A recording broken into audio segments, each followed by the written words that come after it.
छोड़िए thank you sir, thank you sir, thank you. तो CPI महासचिव डी राजा से मुख्यमंत्री नीतीश कुमार ने मुलाकात की और ये मुलाकात का दौर कल से ही शुरू हो चुका है। सबसे पहले उन्होंने राहुल गांधी से मुलाकात की और आज दिन की शुरुआत सीताराम येचुरी से मुलाकात के साथ होती है। इसके बाद डी राजा से मुलाकात हुई और अरविंद केजरीवाल से भी मुलाकात का कार्यक्रम उनका है। तो बिहार के मुख्यमंत्री नीतीश कुमार मिशन 2024 पर हैं। पटना से लेकर दिल्ली तक मुलाकातों का दौर जारी है। कल पटना में आरजेडी प्रमुख लालू प्रसाद से सबसे पहले वो मुलाकात करते नजर आए और फिर दिल्ली के लिए रवाना हो गए, जहां कांग्रेस नेता राहुल गांधी और जेडीएस नेता एचडी कुमारस्वामी से मुलाकात की। आज भी विपक्ष के नेताओं से मुलाकातों का दौर चल रहा है। पूरी कोशिश है कि विपक्ष को एकजुट किया जाए, लेकिन सवाल यही जस के तस खड़ा है कि क्या नीतीश कुमार विपक्ष को एकजुट करने में कामयाब हो पाएंगे।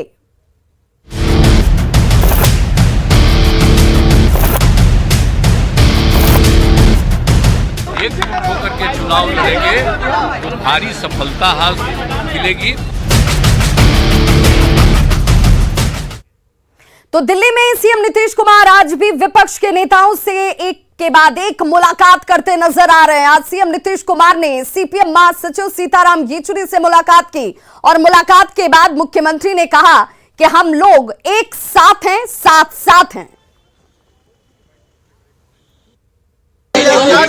है आपस में हम लोग सब अब यही बात कर रहे हैं कि हम सब लोग पूरे देश में सब जो है लेफ्ट पार्टी जो स्थानीय पार्टियां हैं डिफरेंट राज्यों कांग्रेस सब अगर एक साथ मिल जाएंगे तो बहुत बड़ी बात होगी। ये देश की राजनीति के लिए एक बहुत ही बेहतर संकेत जो है वो दिया गया कि विपक्ष की पार्टियां उनके ऐलान मानते हैं। विपक्ष की पार्टियों को इकट्ठा होकर आज जो है हमारे देश और संविधान को बचाना है। तो सीएम नीतीश के दिल्ली दौरे पर बीजेपी नेता सुशील कुमार मोदी ने जमकर निशाना साधा और कहा कि नीतीश कुमार पॉलिटिकल पर्यटन पर इस वक्त हैं। ये पॉलिटिकल टूर उनका है। वहीं नीतीश के दौरे पर सवाल उठाने वालों पर आरजेडी ने पलटवार करने में जरा भी देर नहीं की। देखिए, पॉलिटिकल पर्यटन है, ये पॉलिटिकल तीर्थ यात्रा है। जैसे कांवड़ यात्रा का एक समय रहता है, तो चुनाव नजदीक आ रहा है, तो चाहे केसीआर हो, ममता बनर्जी हो, शरद पवार हो, नीतीश कुमार हो, ये पॉलिटिकल पर्यटन पर निकले ताकि सुर्खियों में बने रहें, अखबारों में छपते रहें। देखिए, इन विपक्षी नेताओं को एकजुट करना असंभव काम है। अब देश 90 के दशक से बाहर निकल चुका है और ये जो नेता नीतीश कुमार हो या शरद पवार हो, ये 90 वाली मानसिकता में है। दिल्ली दौरे को लेकर के इतने सवाल हो रहे हैं, जैसे लगता है कि दिल्ली आने के लिए किसी को वीजा और पॉलिटिकल क्लियरेंस की जरूरत है। जाहिर है उनके कद का, उनकी पृष्ठभूमि का कोई नेता आता है जो इतने वर्षों से मुख्यमंत्री है और उनके ताल्लुकात हैं तमाम लोगों से जो विपक्ष में है।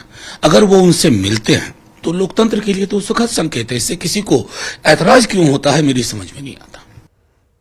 तो सीएम नीतीश कुमार की दिल्ली में राहुल गांधी से मुलाकात पर बीजेपी प्रदेश अध्यक्ष संजय जायसवाल ने निशाना साधा। उन्होंने कहा कि भारत के 1 दर्जन कथित प्रधानमंत्री के उम्मीदवार आपस में मुलाकात कर रहे हैं, जिन्होंने अपने अपने प्रदेश के लिए अब तक कुछ किया ही नहीं।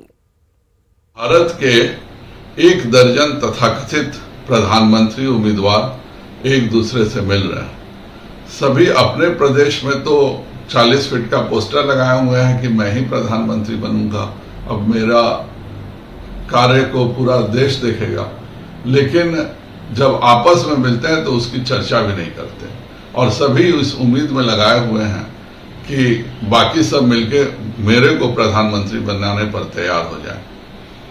एक बात का परिवर्तन जरूर होगा कि अब 2 प्रधानमंत्री उम्मीदवार किसी प्रेस कॉन्फ्रेंस में नहीं मिलेंगे। तो सीएम नीतीश के दिल्ली दौरे को लेकर पूर्व केंद्रीय मंत्री आरसीपी सिंह ने भी जोरदार हमला किया नीतीश कुमार के ऊपर और कहा कि जिस बिहार की जनता ने उन पर भरोसा जताया, नीतीश कुमार उस पर ध्यान नहीं देकर दिल्ली के दौरे कर रहे हैं। मंत्री जी को बिहार की जनता ने 2020 में किस बात के लिए जनादेश दिया था? बिहार को विकसित प्रदेश बनाने के लिए और बिहार में काम करने के लिए पहुंचे हुए कहाँ हैं अभी? आप खुद बोल रहे हैं दिल्ली पहुंचे हुए हैं। क्या स्थिति है जी? तो आपको तो जाना चाहिए यहाँ, जहाँ देखना चाहिए कि किसानों को कैसे मदद हो सकती है। तो वो तो वही बात हुई कि किसान लोग पस्त हैं और मुख्यमंत्री जी दिल्ली में मस्त हैं। किस बात के लिए? तो साहब विपक्षी एकता, आप जरा सुनिए, मुझे थोड़ा हंसी भी आती है। वो विपक्षी एकता है या थोड़ा लोगों को खराब लगेगा कि पक्षी एकता में लगे हुए हैं। वही हाल है अपने देश में, जितनी पार्टियां विपक्ष जिसको कहते हैं। पटना में ही आए तो थे, केसीआर आए, क्या हुआ जी? उठ बैठ होते रहा, वो कहें उठिए, वो कहें बैठिए, उतना ही नहीं। क्या है कि साहब कांग्रेस साथ में रहे कि लेफ्ट साथ में रहे, और गए हैं रात कहाँ मिले हैं? सबसे पहले कहाँ मिले हैं? किन की पैरवी से मिले हैं आप लोग ज्यादा जानते हैं। लेकिन ये भी जरा जान लीजिए वो किसके प्रोडक्ट हैं? 1974 आंदोलन के, जेपी आंदोलन के। और स्वर्गीय जेपी जयप्रकाश नारायण जी पर लाठी किसने चलाया था जी? किस सरकार ने चलवाया था? इमरजेंसी किसने लगाया था?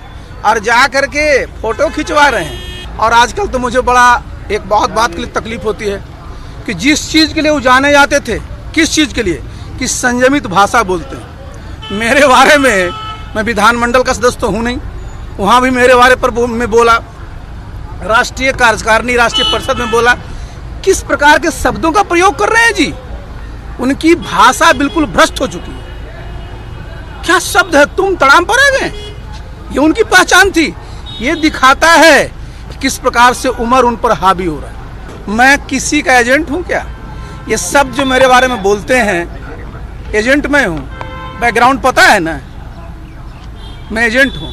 लेकिन हाँ, इतना जरूर है कि मैं जहां रहता हूँ, जिसके साथ रहता हूँ, पूरी ईमानदारी, निष्ठा और वफादारी के साथ